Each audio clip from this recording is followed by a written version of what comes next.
standing feature of the way people are, who criticize those who told the truth and who were right, who called it ahead of time. Now, in a functioning society, you get a hold of yourself and you understand that people are like this. So if you want to be successful as a society, you have to train that impulse because it's low and it's counterproductive. And if you silence people who tell the truth, you end up making the same mistakes again and again and again. And maybe that's why we're here at this pivotal point in our war with Iran. That's the first thing you notice. Certainly, we're going to ask about it directly in just a moment. Israel got us into this war. Its lobby in the United States pressured the president, and its prime minister in Israel told the president, we're going without you. Join us, because if you don't, troops in the region, interests in the region, your citizens in the region will all be at risk. You have no choice. They let you up. That's Joe Kent's position.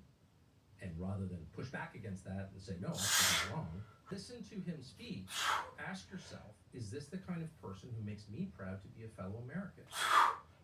Because it's really a referendum on us. If we can't see that Joe Kent, whatever you think of his opinions, is the kind of man that this country should be producing and should be elevating and should be proud of, if we can't see that, then we've failed the test and we've lost. But judge for yourself. Here's Joe Kent. And we don't want to escalate this because it's well known what the Iranians' plans were. We knew that they were going to hit potentially our bases in the region, potentially our allies. We knew about the Straits of Hormuz. All of these things, I think, were fairly well known. And the Houthis' ability to close the region conflict down, but which would be catastrophic yes. to the world. Everybody knows somebody who has had an unexpected tragedy. Apparently, the public, Iran can't have a nuclear weapon. Mm-hmm. I'm sure he must have said that to you. You don't have to say it, but he said to everybody. Is that fair? That's fair. Yeah. They can't have a nuke. Whenever asked, we say, let's just start here. They can't have a nuke. Got it? Everyone agreed with that conceptually?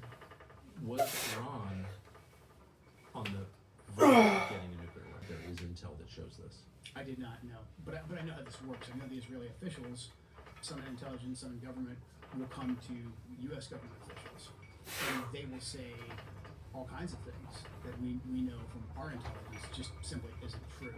Full scope of the intelligence and what it means, you're kind of lacking that sanity check of where we're at, or at least a good sampling, to gauge how accurate what the Israelis are saying is.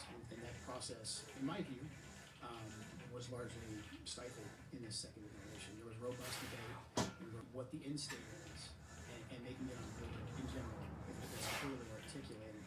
That's not the case with Iran.